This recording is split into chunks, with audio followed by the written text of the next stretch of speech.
welcome back to my channel. It's me, Manvita.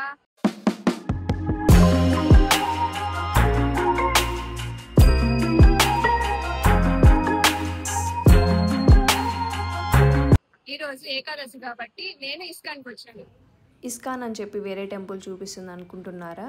Yes, నేనైతే first Banashankari టెంపుల్కి వచ్చాను. ఇక్కడికి రావాలి అంటే టిన్ ఫ్యాక్టరీ నుంచి డైరెక్ట్ బస్సెస్ ఉంటాయి, లేదు అంటే సిల్క్ బోర్డ్కి వచ్చిన అక్కడ నుంచి ఫ్రీక్వెంట్గా బనశంకరికి బస్సెస్ ఉన్నాయి. అండ్ ఇది మెట్రో పక్కనే ఉంటుంది ఈ టెంపుల్. చాలా అద్భుతంగా ఉంటారు అమ్మవారు ఇక్కడ. నేనైతే 3-4 టైమ్స్ వచ్చాను.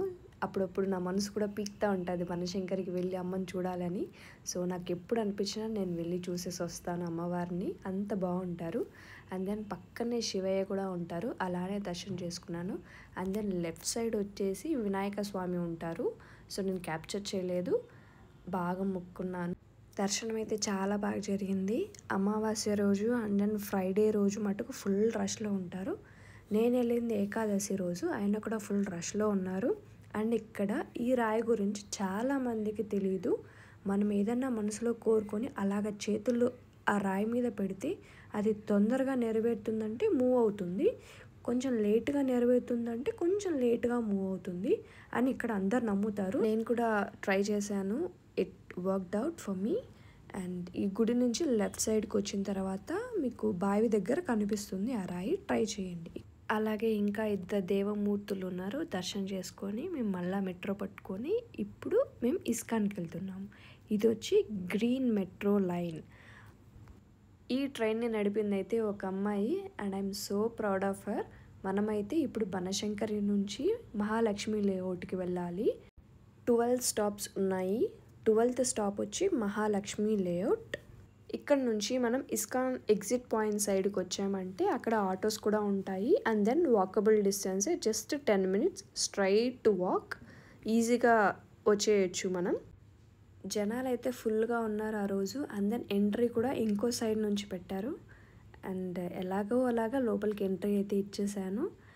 అలా ఒక వ్యూ చూశాను. నాకైతే మనసు ఎంత బాగుందంటే అంత బాగా అనిపించింది. అండ్ కొంచెం దూరం అలా నడిచి వెళ్తూనే అక్కడ ఒక పాండ్ కనిపించింది నాకు. సో అందుకే అది పాయింట్అవుట్ చేశాను చూపిద్దామని.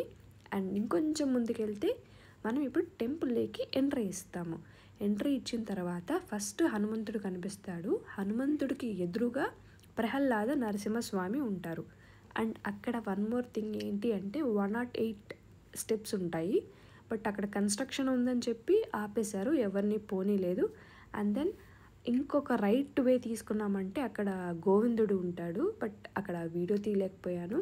అండ్ దెన్ ఈ వెన్నెల్లో ఆ ఇస్కాన్ టెంపుల్ ఎంత అద్భుతంగా ఉందో మీరే చూడండి. అండ్ రాధాకృష్ణుడు ఫోటో అయితే నా వీడియోలో రాలేదు, అక్కడ అంత బ్రైట్నెస్ ఉంది. అండ్ దెన్ అక్కడ ఎవరిని ఫొటోస్ తీయట్లేదు, చాలామంది తీసేవాళ్ళు తీస్తూనే ఉన్నారు. బట్ నాకైతే కొంచెం ఓకే వద్దులే అనిపించింది. సో అందుకు ఒక షార్ట్ తీశాను. అండ్ దెన్ బయటికి వస్తే ఇలాంటివి చాలా కనిపిస్తాయి మీకు. చాలా స్టాల్స్ ఉంటాయి, అన్నీ ముద్దు ముద్దు ముద్దు ముద్దు కృష్ణుడు ఉంటాడు.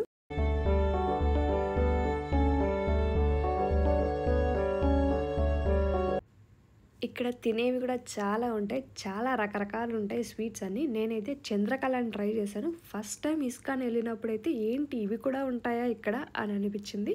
బట్ చూస్తూ చూస్తూ అలవాటైపోయింది. నేను ఎప్పుడు ఇస్కాన్ వెళ్ళినా డే టైమే వెళ్ళాను. అండ్ ఈవినింగ్ టైం ఎలా ఉంటుందో చూద్దాం అనుకున్నాను, ఆ రోజు నేను చూసేసాను. అండ్ వన్ మోర్ థింగ్, ఎప్పుడు ఇస్కాన్ వెళ్ళా ప్రసాదం కోసం అయితే లైన్లో నిలబడుకొని మరీ తీసుకుంటాం. బట్ ఈసారి ఆ ప్రసాదం ఏమైందంటే వాళ్ళు స్వీట్ పెట్టారు. నేనైతే పొంగల్ని చాలా మిస్ అయ్యాను ఆ రోజు. పొంగల్ పెట్టింటే ఇంకోలా ఉండేది అసలు.